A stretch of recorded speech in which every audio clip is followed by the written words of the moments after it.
Hi all, welcome to the CA classroom. In today's lecture, we will be discussing Unit 3 of the Sale of Goods Act, which discusses about transfer of ownership and delivery of goods. Now, transfer of ownership and delivery of goods are two separate parts. First, we will discuss transfer of ownership. When is ownership going to be transferred from the seller to the buyer? And second, we will see how delivery of goods will take place and what are the issues in that. Now, transfer of ownership is very important because let me give you a small example to understand how important this is. Let's say you go to Titan showroom, Titan watch showroom, and you are the buyer. Mr. X is the buyer, is buying a watch from Titan showroom. Now, Titan sold a watch for rupees 10,000 to Mr. X. The billing is done. X has also made the payment. Delivery also has been given to X. X is telling, you keep the watch with you itself. I want to surprise my friend tomorrow. I will come to the store tomorrow with my friend and gift it in the shop itself. Keep it with you as an agent or as a representative. Please keep the watch with you. I will collect it tomorrow. Titan showroom says absolutely fine. X comes to the shop tomorrow for collecting the watch. But before he comes, the watch falls down and breaks. Not because of fault of Titan showroom. There was a small fire or something in the Titan showroom. So along with his watch, many other watches fell down and broke. Now, risk of loss is with whom? Will this loss be borne by the seller or the buyer? By Titan showroom or by X? The concept over here is, whoever is the owner, risk also is with that person. So generally, risk also passes along with ownership. Now the question over here is, when is the ownership going to pass from the seller to buyer? Is it when contract of sale is made, or is it when payment is made, or is it when delivery is made? So there are three elements here: when contract is made, when payment is made, or when delivery is made. Answer is none of this. Whenever there is an intention to transfer the ownership from seller to buyer and both the parties have mutually agreed for this, what is the intention? When the ownership will be transferred from seller to buyer, that is the time when ownership will be transferred from seller to buyer. They can mutually in a contract within themselves enter when the ownership will be transferred from seller to buyer. Otherwise, in each of these cases, the law is given when ownership will be transferred. What are these cases? In case of specific goods or ascertained goods, what are the cases we will discuss? In case of unascertained goods, when ownership will be transferred. Ownership, in other words, is when property in the goods will be transferred. Next, when goods are sent on approval or sale or return basis. And last, transfer of property in case of reservation of right of disposal. So now let us see in detail in each of these cases when ownership is transferred from seller to buyer. Now first let us see when the property in the goods passes from seller to buyer in case of specific or ascertained goods. Where the specific goods are in a deliverable state. What do you mean by deliverable state? You go to buy a marker. It is ready for delivery. I can just pick it up and come. You go to buy a water bottle. It is ready for delivery. You pick it up and come. You go to buy a mobile phone, ready for delivery, pick it up and come. So, property in this case, ownership is passed from seller to the buyer when the contract for sale is made. When they make the contract for sale, that is the time when property passes from seller to buyer. Now, we are discussing all these points. Again, remember, normally ownership is transferred from seller to buyer when they intend to pass such ownership. However, where both seller and buyer are quiet, then the Act rules says, in these cases, these are situations, in these situations, when ownership will be transferred. Next, specific goods to be put in a deliverable state. But before that, here, property passes when the contract is made. Here, it does not matter whether the buyer has made the payment or whether seller has transferred the possession to buyer. Immaterial whether price or possession is transferred from one party to another. Doesn't matter. If goods are in deliverable state and contract is made, then ownership is transferred. To go against this rule, seller and buyer within themselves they can agree when ownership will be transferred. Next, specific goods to be put in a deliverable state. Goods are not in deliverable state. I cannot take it readily and it's not ready to use. The seller has to do something. He has to do an act to bring them to a deliverable state. Classic example, let's take a cycle. Cycle, what the seller has to do once you purchase it, he has to assemble it. Some assembly process is involved. So, where the seller has to do an act to bring the good to a deliverable state, then after such act is done, after the seller assembles the cycle, and then he is also intimating the buyer, I am also informing the buyer that cycle is ready for delivery. Then that is the time at which once such act is done to bring the good to deliverable state and buyer is intimated, this is the time when property in the goods will be transferred from seller to buyer. Third case, specific goods has to be put into deliverable state plus seller has to do some other act to bring the good to deliverable state, and he has to do an act to ascertain the actual price of the good. For example, there is rice. Rice is there in godown now. Seller has to bring it to deliverable state by packing it first. So he is packing it and bringing it to deliverable state. What is the one more act he has to do? To ascertain the price, he has to measure how much has he packed. 1 kg, 5 kgs, 10 kgs. So, where seller has one more work to ascertain the price. Whenever such price is ascertained and whenever he intimates the buyer, that is the time which ownership is passed to the buyer. Example, what act will I do to ascertain the price? Weight. You will weigh and say this is 5 kgs. Once I know it's 5 kgs, every kg 100 rupees, total he has to pay 500 rupees. So these are the cases when ownership is transferred from seller to buyer, where it is specific or ascertained goods. Let us proceed to understand when ownership is transferred from seller to the buyer in case of unascertained goods. Now let us understand when property is passed, that is ownership is passed from seller to buyer in case goods are unascertained goods. In case of unascertained goods, property is passed only after the goods are ascertained. Only after the goods are ascertained, but there are some essential conditions, 7 points that have to be satisfied. To understand these 7 points, let me give you a small example. Let's say there is Mr. X and in his godown, he has 1000 kgs of rice. 1000 kgs of rice. Rice or wheat, anything. Now, Mr. Y is entering into a contract with X for purchasing only 20 kgs of rice. For purchasing only 20 kgs of rice. So out of this bulk of 1000 kgs which are kept in a godown bulk, X has to take only 20 kgs and give it to Y. Y told he will come in 10 days to collect the same. So they enter into a contract today. Y is going to come in 10 days and collect 10 kgs of rice from X. Now when will ownership be transferred? Property be transferred from X to Y.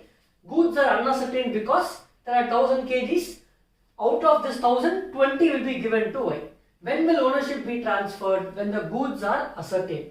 For this there are 7 essential conditions. First, contract for sale of unascertained or future goods. There should be a contract for sale of unascertained goods or future goods. If rice is not available today, he is saying I will sell after 3 months, I will produce and sell to you. I will produce 1000 kgs, out of it I will give you 20 kgs.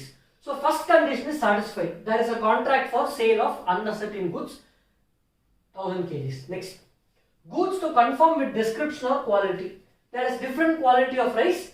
Both are mutually agreed that this is the quality they want and he has that quality only. That description also, 20 kgs of rice. Goods must be in deliverable state. This 1000 kgs of rice, even if you keep it separately, it is in deliverable state. He need not do any other act other than keeping it separately and packing it separately for Y. So once X will keep it separately and keep it in a deliverable state. Goods to be unconditionally apportioned. He has to take from this 1000 kgs, X is randomly taking 20 kgs out. There is no condition that I will take fresh rice, old rice. Everything is of the same quality. He will take 20 kgs randomly and keep it separately. There is no condition attached for apportionment. Apportion should be made by whom? Either X can make the apportionment out of 1000, he can take 20 on his own, or Y itself can go to the godown and he can take 20 kgs of his choice. So, apportionment can be made by seller Obviously, you will get consent of Y, saying I am going to keep separately some rice for you. Seller with the consent of buyer, or buyer can do it himself with the assent of seller. Such an assent, confirmation to keep it separately, can be express or implied. They can expressly talk about it. It can also be an implied assent. And last point, assent. Assent means consent. Such consent to be given before or after apportionment.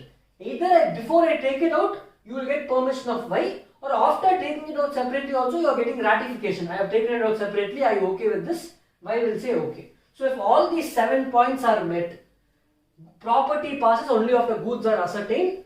Once goods are ascertained, ownership is transferred from seller to the buyer.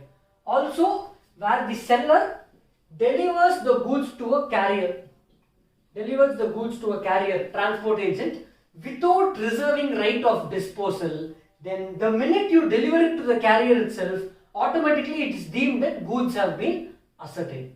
This is about when ownership is transferred for unascertained goods. Let us proceed to the next concept. Now let us understand when goods are sent on approval or sale or return basis, when does the ownership go to transfer from seller to buyer? What do you mean by goods sent on approval or sale or return basis? Very simple. Let's say X has a textile shop where he is selling clothes, shirts, pants, etc. He has a textile shop. Now X's friend Y says he wants white shirt, formal white shirt, and few other plain shirts, blue color, pink color, etc. He wants some shirts. Y is saying, I cannot come to your shop, it is difficult for me to travel that far. Can you send 10 to 15 models to my house? I will see what I like, I will take what I like, and balance I will return it back to you, and I will pay you money for what I like. So X has sent to Y 15 shirts of his size, let's say 40 size, 15 shirts of different designs, formal designs. X sends it to Y.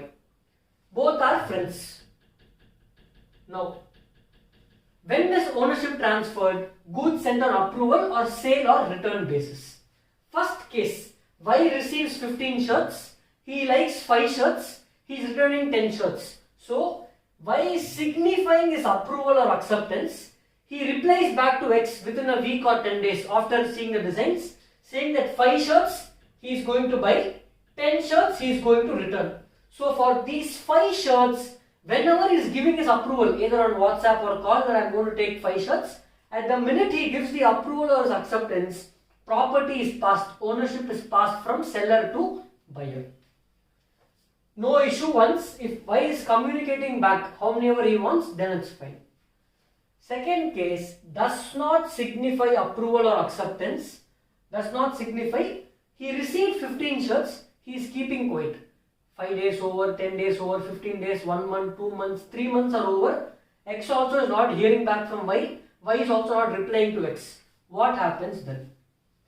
Where the buyer retains the goods without giving notice of rejection. If you don't want the shirts, you have to call X, the seller, and tell, I don't want it, I am rejecting all the goods. Collect the 15 goods, 15 shirts whenever you want. He is not giving notice of rejection. He is just remaining quiet. Then what happens? If they have agreed for a time, please return within 10 days or 15 days or 1 month. For fixed time, if time is given, within that fixed time he has not given notice of rejection, or if they have not agreed any time, then for a reasonable time, if he has not responded, then after the fixed time gets over, where fixed time is mentioned, or if time is not mentioned, after reasonable time. In this, what can be reasonable time? 1 week or maximum 2 weeks. After such time gets completed, automatically property for the entire goods is passed from the seller to the buyer. Very simple. This is point number 2. Third point, does something with the good which is equivalent to accepting it. What he is doing? He is not intimating back to X regarding whether he wants to buy it or not giving any confirmation or not rejecting it also.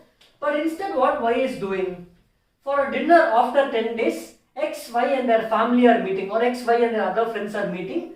Y is wearing one of those shirts which X gave and he is coming for the dinner. So does some act which is equivalent to accepting it, or Y is reselling it to Z. Z is also a mutual friend for X and Y And next comes to know from Z that Y sold it. Does any act which is equivalent to accepting it, reselling it, he is using it by himself, then that is also equivalent to acceptance. And that is the time when the act is done, property is passed from seller to buyer. We understood these concepts with the example of this textile. This is applicable for any example, any product where the sale is made by sale or return basis. Let us proceed to the next concept. Now let us understand the concept of reservation of right of disposal. In cases where, in certain cases of contract of sale of specific goods, or where the goods are subsequently apportioned, that means unascertain goods. So in certain cases, the seller reserves the right of disposal. What do you mean by this? Let's say X has sold some goods to Y. X has sold some goods to Y. He is delivering it to Y through a carrier. Transport agency. Transport agency is delivering the goods to Y. Now X is reserving the right of disposal. When he is selling itself in the contract of sale, he is mentioning he is having the right of reserving the right of disposal. What do you mean by this? The seller may reserve the right of disposal of goods until certain conditions are satisfied. So only after this, ownership will be transferred. Only after these conditions are satisfied, property in the goods will be transferred. If you see, the property in the goods will be transferred only after such conditions are met. So in summary, seller has the right to reserve disposal of goods. He can reserve such disposal of goods. Property will be transferred only after such conditions are met, irrespective of whether goods are delivered or not. Whether the carrier has delivered the goods or not, ownership will be transferred only after these conditions are met. This will be applicable only when the seller reserves his right of disposal. Let me give you an example to understand this. X is delivering 1000 kgs of rice to Y through a delivery agent or directly by himself. He is saying delivery will be completed only if Y pays 50% of the money on the day on which rice arrives in Y's factory. When Y gets the goods, the day he gets the goods from the carrier, Y is asked to pay 50% of the money to the delivery guy or online transfer to X on that day. If he does not make such payment, ownership will not be transferred. That is the condition specified by the seller over here. So, when rice is delivered to Y, on that day he has to transfer 50% of the amount payable to X. If he does not do that, ownership will not be transferred. Whether goods are delivered or not, the ownership, property in the goods will be transferred from seller to buyer only after payment is made. This is an example of such condition. Like this, the seller can keep any condition he wants. Only after that is met, reservation of right of disposal. After that condition is met only, property in the goods will be transferred from seller to buyer. Who can keep these conditions? In case of sale of specific goods or where goods are subsequently apportioned. This is the concept. Let us proceed to the next concept. Now, in all these previous concepts, we studied when ownership is transferred from the seller to the buyer. Now we are going to see when is risk going to be transferred. Risk associated with the goods. When will that be transferred from seller to buyer? The provisions are saying risk prima facie. That means generally on the face of it passes with property. So whenever ownership is transferred from seller to buyer, in the same moment risk is also transferred from seller to the buyer. So when the property in the goods is transferred to the buyer, the goods are at buyer's risk whether the goods are delivered or not. Whenever ownership is transferred from seller to buyer, the same moment risk is also transferred. However, against this, among an agreement between the seller and buyer, they can decide against this rule and say when the risk will actually be transferred from the seller to the buyer. Now, an important point, assume ownership is transferred, risk is also transferred. So, ownership is transferred, risk is also transferred. You go to buy a TV from a TV shop, you purchase the TV, take the money, ownership is transferred to you, risk is also transferred to you. Next day, the TV shop is delivering the TV to your house. So, during the delivery, there has been a small accident and TV broke. Now, can I say it is not my fault. Seller can say, I am not the owner of the good. Buyer is the owner of the good. I will not bear the loss. No. So for this, they are saying, in case of delivery of goods, even after ownership and risk is transferred, if there is a fault because of which the product is damaged, then see whose fault is it. Is it buyer's fault or is it seller's fault? Whosoever fault is it, risk is with that person whose fault it is. So whosoever fault it is, that person has to bear the loss because of such damage to the product. So in case of delivery, whosoever fault it is, that person will bear the risk and he will also bear the loss, irrespective of who has the ownership of the goods. So in general risk passes along when property passes, unless you have a separate agreement for this. This is about when will risk pass with the property of the goods. Let us proceed to the next concept.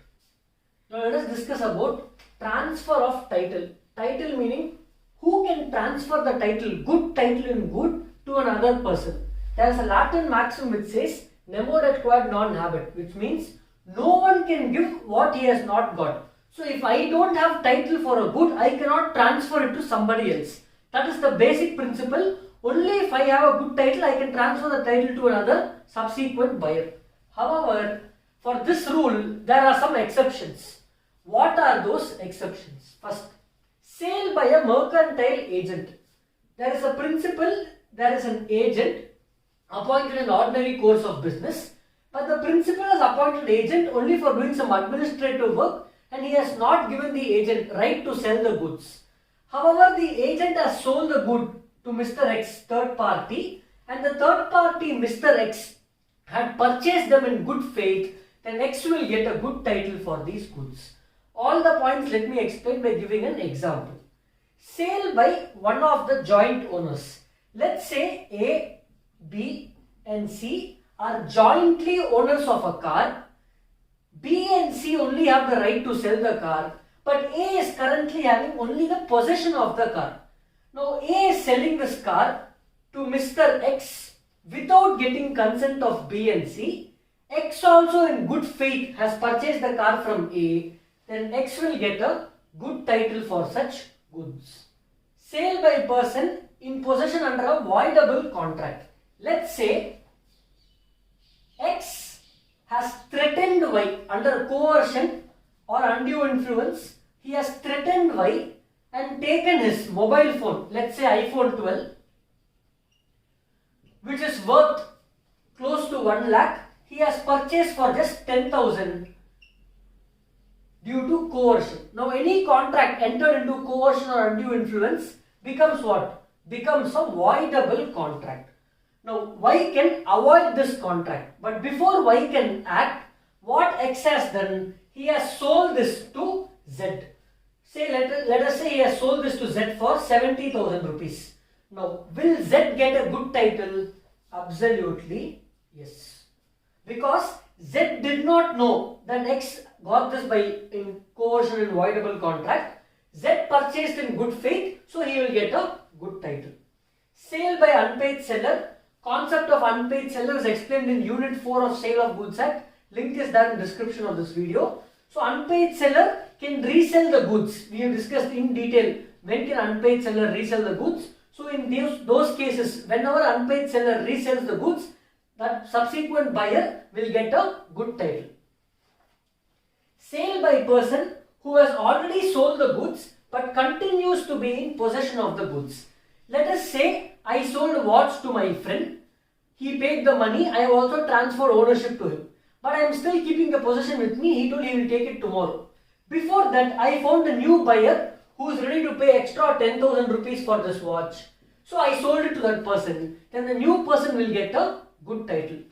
Opposite of this point is point number 7, which says sale by buyer obtaining possession before the property in the goods has vested with him.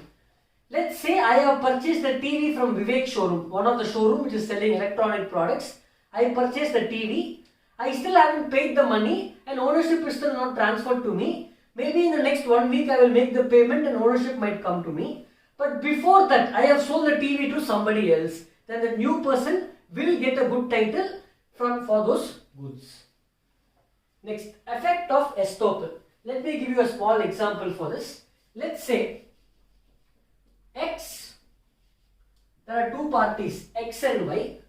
X is the owner of a TV. X is the owner of the TV. Y is a third party.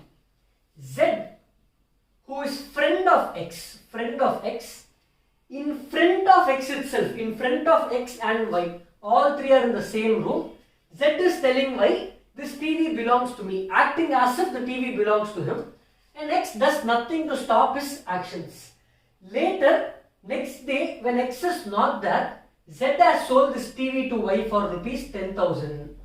Will Y get a good title? Absolutely yes. Act of estoppel. In front of the owner, Z acted as if he was the owner and the owner did not stop him. So therefore, next day when he sells it, Y will get a good title because Y believed Z to be owner of the goods. Next. Other provisions in the Act, one small example, bailey. Bailor, bailey, where finder of lost goods becomes a bailey. Finder of lost goods, even though he does not have title, in case of perishable products, he can sell them and the buyer gets a good title. Like this, there are some very small other provisions. This is about transfer of title and its exceptions. Let us proceed to the last concept in Sale of Goods Act, which talks about delivery and some issues in delivery. The last concept in Sale of Goods Act talks about performance of contract of sale. Once contract of sale is entered, seller's responsibility is to deliver the goods to the buyer. So the seller has to deliver the goods to the buyer. What are some rules regarding delivery? Now all these rules are what is given in the Act where the contract is silent. If contract is silent between seller and buyer, you will follow what is there in the rules. But any of these rules can be altered between the seller and buyer by entering into a contract among themselves. That is very, very important. First, buyer has to apply for delivery. That means buyer has to call and inform. He has to request delivery from the seller. You order an AC, sit home, AC company is not delivering. You cannot blame the AC company. You have to call and ask him, deliver it today, give him the date, give him details for delivery. Place of delivery. Where to deliver it? Usually, seller and buyer among a contract within themselves, they will decide where to deliver it. But if contract is not there, then seller has to deliver in the place where the contract was entered. At which place they entered into contract, deliver in that place. If that place is not known, then deliver in the place where agreement to sell was made. If that is also not available, then deliver in the place where goods are usually manufactured or produced. What time to deliver the goods? Again, that will be mentioned in the contract between buyer and seller. But if time is not mentioned, please deliver at a reasonable time. You cannot come at night 2 AM, 3 AM or early morning 5 AM. The usual business hours, reasonable time, seller has to deliver it to the buyer. Again, if there is no time mentioned, within how many days he has to deliver it, within reasonable time, within 1 week of purchase or 10 days of purchase, you cannot keep the good with you for 1 year. No. If goods are in possession of third party, let's say A sold some goods to B and the possession of such goods are with C. C is the godown keeper. He is keeping the goods on behalf of A. Delivery is not complete until C calls B and intimates to B that from today onwards, I will keep the possession of the goods on behalf of B. Delivery is complete only after third party confirms to the buyer that he is keeping the possession from now on behalf of the buyer. Expenses of delivery. Who will incur expense of delivery? Generally, until the goods are in deliverable state, expenses have to be borne by the seller. Again, against this you can keep a different rule. You can frame it in the contract. Delivery of wrong quantity. What happens if you deliver wrong quantity? Let's say buyer ordered for 1000 units of a product and actually seller is delivering 1050. So how many have you ordered? You have ordered for 1000. So what are the possible scenarios that can happen? First, you ordered for 1000, you got 1000, accepted, no issue. Second, you ordered for 1000 but you received, let's say, 1030. Then you have two options. As a buyer, you have two options. You can reject everything. You can reject the entire 1030 or you can accept the entire 1030 and pay for the excess 30. Or you can also accept 1010 and pay for the excess 10 and reject the 20. Absolutely your choice. Next. You ordered for 1000 and you received only 900. What can you do as a buyer? Reject the entire 900 or accept the entire 900 and request the seller to deliver the balance 100 also. Choice is left with the buyer. Next. Can the seller deliver an installment? Let's say he asked for 1000. Can I give 100 today, 100 tomorrow, 500 after 3 days? No. Unless agreed among themselves, installment delivery is not allowed. You have to deliver everything at once. If the delivery is made to a carrier, transport agency, then seller has made the delivery to transport agency and transport agency will deliver to buyer. Then such a delivery to carrier is deemed as if delivery is made to buyer. Again, against this, seller and buyer can agree for different provisions. Now, sometimes goods will be damaged or deteriorated during travel. For example, transportation of eggs. However well you pack them, during long distance travel, some percentage, 5 to 10% or very number of few eggs will break. So, who will bear such loss? That loss has to be borne by the buyer only.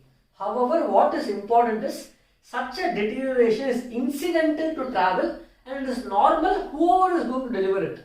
For example, transportation of petrol will involve some evaporation. Transportation of eggs will involve some breakage. That is incidental to the business. Such incidental normal loss will be borne by the buyer. However, any abnormal losses will be borne by the seller. Abnormal losses, say you are transporting 1000 eggs, 800 eggs are broken on the way. Obviously, you cannot ask the buyer to take that loss. Only seller will take that loss. Last point, buyer's right to examine the goods. When goods are delivered to the buyer, before the buyer is accepting the delivery, he has right. If he has previously not examined these goods, reasonably he can examine the goods to see if they are in good condition and quality before he accepts the delivery. So these are the rules regarding delivery. This is about Unit 3 of the Sale of Goods Act. Thank you.